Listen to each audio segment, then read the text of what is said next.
Sawadee-ka. Velkommen til denne guide, hvor vi viser, hvordan du udfylder TDAC-formularen. Immigrationen i Thailand har indført brugen af det digitale indrejsekort, TDAC, som skal bruges fra 1. maj 2024, som erstatter det tidligere fysiske kort, man skulle udfylde ved ankomst. Alle, der ikke har thailandsk statsborgerskab, skal udfylde formularen online eller ved terminalerne ved ankomst, uanset hvilket transportmiddel de ankommer med til Thailand. Formularen kan udfyldes fra 3 dage før ankomst og skal være udfyldt, inden man viser sit pas til immigrationen. Formularen tager 5 til 10 minutter at udfylde, og så snart den er udfyldt, modtager man en mail med en QR-kode, samt man har mulighed for at downloade dokumentet direkte efter udfyldelse. Før du går i gang, er det vigtigt, at du har fundet informationerne frem, som skal udfyldes. Her skal du bruge dine pasinformationer, adresse på din første overnatning, dine rejseinformationer. Når du er klar, går du ind på den officielle hjemmeside. Det er gratis, så vær opmærksom på, at du er på den officielle hjemmeside og ikke en scam hjemmeside. På hjemmesiden har man 2 valgmuligheder. Den ene boks er, hvis man skal udfylde et nyt ankomstkort. Den anden er, hvis man tidligere har udfyldt et ankomstkort.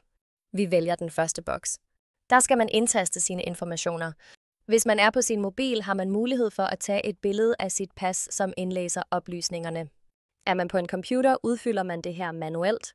Vi starter med at udfylde vores efternavn under family name, herefter vores fornavn.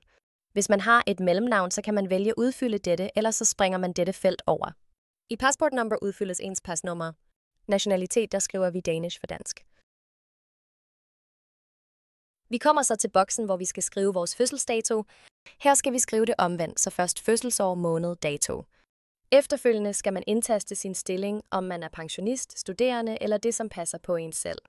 Næste boks er ens køn, om man er mand, kvinde eller ikke definerbart. Nogen har visum til Thailand, f.eks. retirement visa, studievisum, har man ikke noget visum, og er almindelig turist, skal det være blankt. Residence er der, hvor du har din bopælsadresse. Her skriver du Danmark og vælger Kingdom of Denmark herefter din by. Systemet kan drille, hvis du skriver A, Ø, Å, undlad derfor at bruge disse bogstaver. Ankomstinformationer. Vær opmærksom på, at man maksimalt kan udfylde 3 dage frem i tiden. Country skal du skrive afrejselandet Danmark og Kingdom of Denmark. Årsag til indrejse til Thailand, her vælger vi holiday for ferie.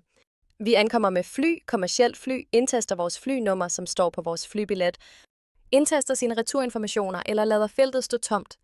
I næste boks skal man indtaste din første overnatning i Thailand. Vi vælger Bangkok, der kan man vælge, hvis man kender den fulde adresse, og skrive subdistrict videre, og her kan man så vælge at skrive adressen sammen med hotel. I sidste boks så skal man vælge, hvilke lande man har været i, inden man ankommer til Thailand. Har man været i flere lande, indtaster man dem ved siden af Danmark. Herefter trykker man på Preview. Og så kan man se alle de informationer, man har indtastet. Det er vigtigt, at man kontrollerer alle felterne igennem for at sikre, at alt er, som det skal være, og man har tastet korrekt. Når man kan godkende det, man har indtastet, skriver man sin e-mailadresse her, læser betingelserne og trykker Submit. Herefter vil du kunne se formularen direkte på skærmen, hvor du også har mulighed for at downloade den. Derudover så bliver der også sendt en mail med dit ankomstkort. Jeg håber, du kunne bruge vores guide til at udfylde TDAC-formularen. På skærmen så kan du se et eksempel på, hvordan den ser ud, og som du har set, tager det heldigvis ikke lang tid at udfylde. Hvis du synes, videoen var hjælpsom, så giv den gerne et like og skriv en kommentar, hvis du har spørgsmål eller tips til andre, der skal rejse til Thailand. Og husk at abonnere, hvis du vil have flere guides og insider tips til Thailand. Tak fordi du så med. Vi ses i næste video.